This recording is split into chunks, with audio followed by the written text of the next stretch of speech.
কুমিল্লা শহরে একটা ছোট্ট বাবুকে নিয়ে মা বাবা কত স্বপ্ন দেখে, বাবা রিক্সা চালায়, রিক্সা চালায় চালায় ছেলেটারে বড় করতেছে, লেখাপড়া করাইতেছে। বাস্তব ঘটনা শোনাই রে যুবক, একটা বাস্তব ঘটনা শোনাই, শোনো।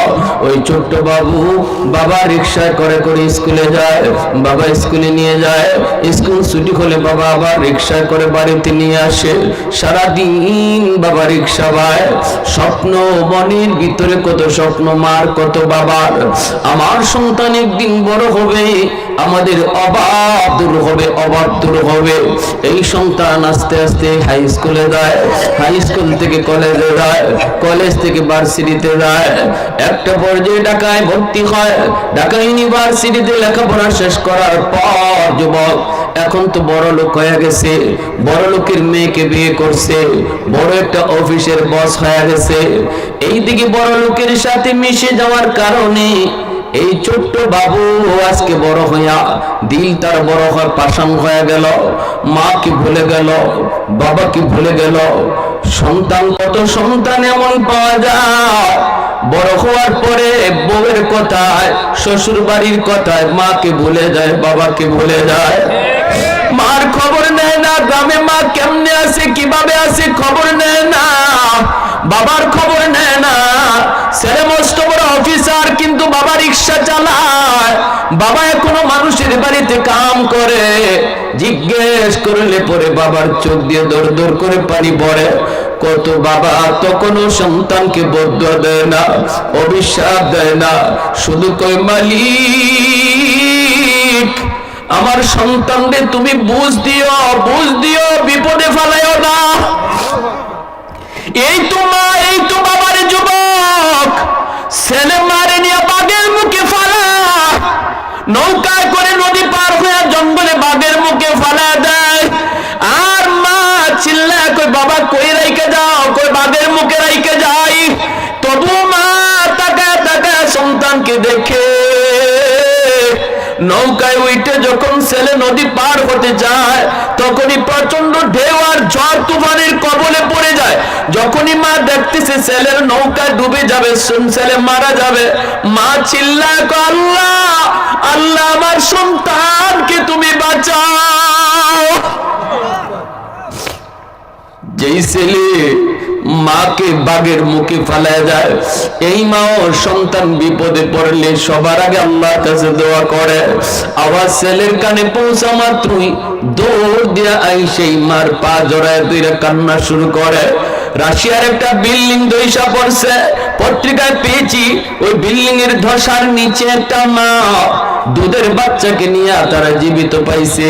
প্রায় 21 দিন 22 দিন পর দুধের বাচ্চাটা মার কোলে হাসপাতালে নিয়ে আসছে, ট্রিটমেন্ট কইরা একটু ভালো করছে। মাও জীবিত, সন্তানও জীবিত, আলহামদুলিল্লাহ সুস্থ। ডাক্তাররা তাকায় দেখে মার একটা আঙ্গুলেরও মাথা নাই, প্রতিটা আঙ্গুলের মাথা কাটা, প্রত্যেকটা আঙ্গুলের আগা কাটা। সন্তান কোলে নিয়ে মার আঙ্গুলের আগাগুলি কেমনে কাটা গেল? ডাক্তাররা জিজ্ঞেস করে মা আঙ্গুলের মাথাগুলি কেমনে কাটলো? মা তখন কান্দার বলতেছে ডাক্তার যখন এই বদ্ধ করে এই বিল্ডিং এর চাপা পড়েছিলাম, খানা নাই পানি নাই, 7-10 দিন চলে যাওয়ার পর আমি দেখতেছি আমার বুকের দুধটাও শুকায় গেছে, আমার দুধের বাচ্চারা আমার দুধ পায় না। চিৎকার করে করে যখন জিহ্বা বের করে কান্না করে আমি মা সইতে পারি নাই, তখন আমি আমার নিজের আঙ্গুলটা দাঁত দিয়া কামড় দিয়া কেটে ফেলতাম, আর ওই রক্ত বের হতো। ওই রক্ত খাওয়া খাওয়া আমার সন্তানকে বাঁচায় রাখছি। আঙ্গুলের মাথা কাইটা রক্ত খাওয়া খাওয়া আমি আবার সন্তানকে এইভাবে বাঁচায় রাখছি। ও পৃথিবীর সন্তানের দল, আজকে কোন মার কলিজায় তুমি আঘাত দিতেছো একটু নিজেরে বুঝাও, একটু বুঝো। আজকে বড় হওয়ার পরে তোমার খেয়াল নাই, তুমি বুঝো না। শিশুকালে মা তোমাকে নিয়ে কত স্বপ্ন দেখছে, শিশুকালে কত রাত মা তোমার মাথার পাশে দাঁড়ায় দাঁড়ায় পাহারা দিছে, কত রাত বাবা তোমার কাছে দাঁড়ায় দাঁড়ায় পাহারা দিছে। যুবক তোমার মনে নাই, মনে নাই। এজন্য আল্লাহ কয় বান্দারে যখনই আমি আল্লাহর কাছে বাবার জন্য মায়ের জন্য জন্য তুমি দোয়া করবা। দোয়াটা করার সময় কইও রব্বির হামহুমা কামা রব্বায়ানি সগীরা। আল্লাহ আমার সন্তান, আল্লাহ আমার আব্বা আম্মারে তুমি কবরে এই রকম মায়া কইরো যেইভাবে শিশুকালে আমার মায়া করছে। আল্লাহ কই বান্দা দোয়াটা আমি আল্লাহ শিখাইয়া দিছি, কারণ শিশুকালে তোমার মা তোমার বাবা কেমন মায়া করছে কথাটা তুমি ভুলে গেলেও আমি আল্লাহ ভুলি নাই। আমি আল্লাহ ভুলি নাই রে বান্দা। যখনই দোয়া করবি দোয়াটা করবি। ওই বাবা রিকশাওয়ালা বাবা ছেলেকে পায় না, ছেলে ছেলে কইরা কইরা বাবা রাত দিন কাটায়। দুঃখিনী মা স্বামীকে জড়ায় দেবে, কান্দে আর কই স্বামী গো কত স্বপ্ন দেখেছিলাম দুইজনে, আল্লাহ আমাদেরকে একটা মানিক দিছে, মানিক একদিন বড় হবে, বড় হয়ে আমাদের অভাব দূর করবে, বাবার মুখে হাসি ফোটাবে। আজকে ছেলে কিভাবে ভুলে গেল। মা রাস্তার পানে সারা দিন তাকায় তাকায় কাটায়, কখন আমার ছেলে শহর থেকে গ্রামে আয়। ঈদের চাঁদে কত সন্তান গ্রামে যায়, কিন্তু ওই ছেলে তখনও মায়ের খুঁজে যায় না। মা দেখতেছে কত সন্তান মার তালাশে গ্রামে আয়, কিন্তু নিজের সন্তান মার খুঁজে আয় না। এইভাবে বছর কি বছর চলতে লাগলো। একদিন মা স্বামীর ডাক দেয়া কই স্বামী গো যাও না একটু শহরে, একটু নিজের চোখে একটু দেখা শোনা কেমন আছে সন্তান। সন্তান মা বলতে পারে, কিন্তু মা সন্তান বলতে পারে না। স্বামী গো তুমি একটু নিজেদের দেখা শোনা। পাঠিয়ে দিছে স্বামীরে। স্বামী আসলো, অফিসের গেটের পাশে এসে দাঁড়ালো। দারোয়ান আটকা দেয়। দারোয়ানে কই কার সাথে দেখা করবেন? কয় অমুকের সাথে। দারোয়ান কয় ইনি তো আমাদের অফিসের হেড বস, বসের সাথে দেখা করা যায় না, পারমিশন নিতে হয়, আপনি একটু এখানে দাঁড়ান, আমি বসের পারমিশন নিয়ে আসি। এই বলে দারোয়ান চলে গেল ভিতরে। যায় বলতেছে স্যার একজন গরিব মানুষ গেটের পাশে দাঁড়ানো, আপনার সাথে দেখা করতে চায়, আমি তো ঢুকতে দেই নাই, আপনার পারমিশন নিতে আসছি, বলেন পারমিশন দিব কিনা। তখন ছেলে বলতেছে রাত আমি সিসি ক্যামেরায় দেখি লোকটাকে।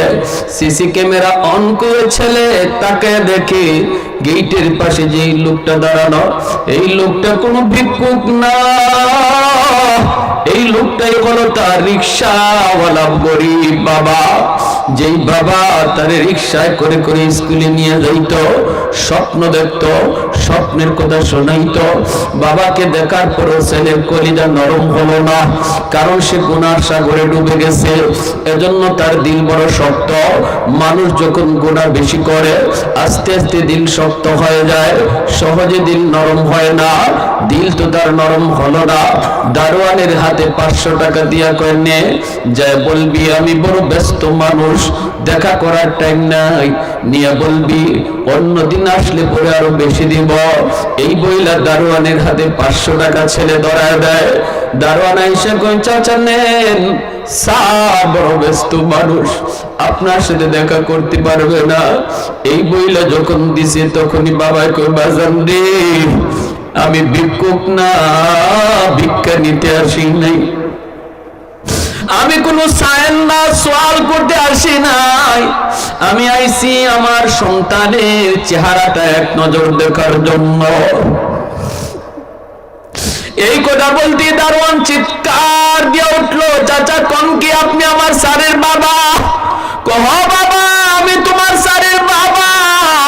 মনে হয় আমার সন্তান আমাকে চিনতে পারে নাই, মনে করছে আমি ভিক্ষুক। যাও যা কও আমি তার বাবা এসেছি, বাবা এসেছি।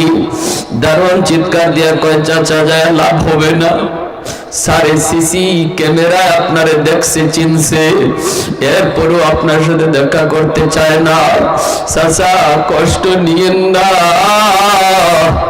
আপনার সন্তান আর আপনার সন্তান রইছে না, আপনার সন্তান আর আপনার রইছে না। আমি 20,000 টাকা বেতন পাই, 15,000 টাকা আব্বা আম্মার জন্য গ্রামে পাঠা দিই, আর 2.5 লক্ষ টাকা বেতন পায়। অথচ মার খবর নেয় না। এই কথা বলা মাত্রই বাবা চিৎকার দিয়া মাটিতে পড়ে কয়, আল্লাহ, আমি বদদুয়া দিলাম না, তোমার কাছে হেদায়েতের দোয়া চাই। আল্লাহ, বদদুয়া দিলাম না, কারণ বাপ মার দোয়া বদদুয়া আল্লাহ